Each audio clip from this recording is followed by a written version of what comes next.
গুন্ডা দমন বিল নিয়ে গতকাল ভোটাভুটি হয়, কিন্তু 10 জন বিধায়ক গেলেন কোথায় সেই প্রশ্ন সামনে চলে এসেছে।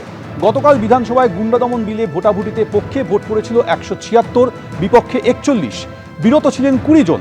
প্রথম দফায় ওবিসি সংশোধনী বিল নিয়ে ভোটাভুটি হয়, পক্ষে 186। দ্বিতীয় দফায় ভোটাভুটিতে কোথায় গেলেন 10 বিধায়ক, কথা বলবো। আমাদের প্রতিনিধি উজ্জ্বল মুখোপাধ্যায় রয়েছেন। উজ্জ্বল, দেখো, সেটা হচ্ছে যে বিজেপি সরকার আসার পর কালকেই প্রথম দুটো অত্যন্ত গুরুত্বপূর্ণ বিলে ভোটাভুটি হয় এবং বিধানসভাতে ভোটাভুটির যে প্রক্রিয়া তাতে কিন্তু স্লিপ দিয়ে ভোট হয়, অর্থাৎ যারা ভেতরে থাকেন তাদেরকে স্লিপের মাধ্যমে ইয়েস অথবা নো লিখে ভোট দিতে হয়।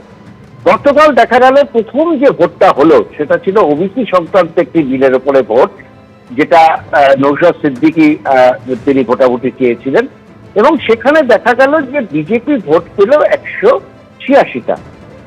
কিন্তু দ্বিতীয় দফায় যখন আরো একটা বিল, গুন্ডা দমন বিল দিয়ে যখন ভোটাভুটি চাওয়া হলো তৃণমূল কংগ্রেসের তরফে, সেখানে দেখা গেল ভোটের সংখ্যা 10টা কমে গেল, 176টা ভোট হলো। তাহলে কি এই 10 জন বিধায়ক অন্যদিকে ভোট দিয়েছেন? এমনটা কিন্তু না, কারণ বিপক্ষে যে ভোট পড়লো তৃণমূল কংগ্রেস তারা দ্বিতীয় বিলের ক্ষেত্রে ভোট দিল এবং সব মিলে বিপক্ষের ভোট কিন্তু একই রয়েছে। তাহলে এই 10 জন বিধায়ক গেলেন কোথায়? দুটো কারণ হতে পারে। এক, তারা ভোটদানে যদি বিরত থাকে, আর দুই, তারা যদি প্রথম ধাপে থেকে সেকেন্ড ধাপে তারা চলে যান বিধানসভা ছেড়ে।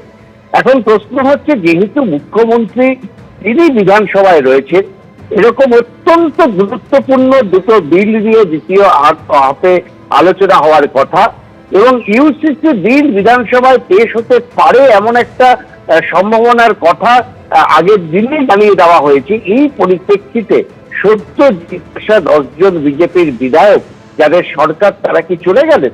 ফলে এই 10টা ভোট কেন কম পেল তাই নিয়ে কিন্তু কালকে থেকে বিজেপির অন্দরমহলে চর্চা শুরু হয়েছে এবং পরবর্তী ক্ষেত্রে আমরা মুখ্য সচেতক যিনি তার সঙ্গে কথা বলি, তিনি যেটা জানিয়েছেন যে 10 জন বিধায়ক বিধানসভাতেই ছিলেন, তারা নানা কাজে হয়তো ব্যস্ত ছিলেন, সেই কারণে তারা ভোট দিতে পারেননি।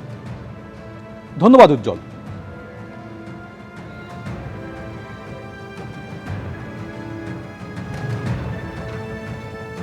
গুন্ডা দমন বিলে ভোটাভুটি হয়েছে, কিন্তু 10 জন বিধায়ক গেলেন কোথায় এই প্রশ্ন যখন সামনে আসছে, তখন সরকার পক্ষের মুখ্য সচেতক অম্লান ভাদুরী তিনি বলছেন যে সবাই বিধানসভার ভিতরেই ছিলেন, ভিতরে সই করতে গিয়েছিলেন। সবাই বিধানসভাতে উপস্থিত ছিল, হ্যাঁ, পরে কথা হয়েছে এবং পরে সবাই আবার হাজিরও ছিল। ওই সময়টা ভেতরে ছিল না, মানে ভোট দানটা যখন হয়েছে তখন ওরা সই করতে গেছিল, তারপরে তো গেট লাগিয়ে দিয়ে তখন আর ঢুকতে পারেনি, এই হয়েছিল ব্যাপার। মানে এটা একটা মিস্টেক, মানে এটাই কোনো ইন্টেনশন কিছু না, এবং সবাই বিধানসভাতেই। এবিপি আনন্দ, এগিয়ে থাকে, এগিয়ে রাখে।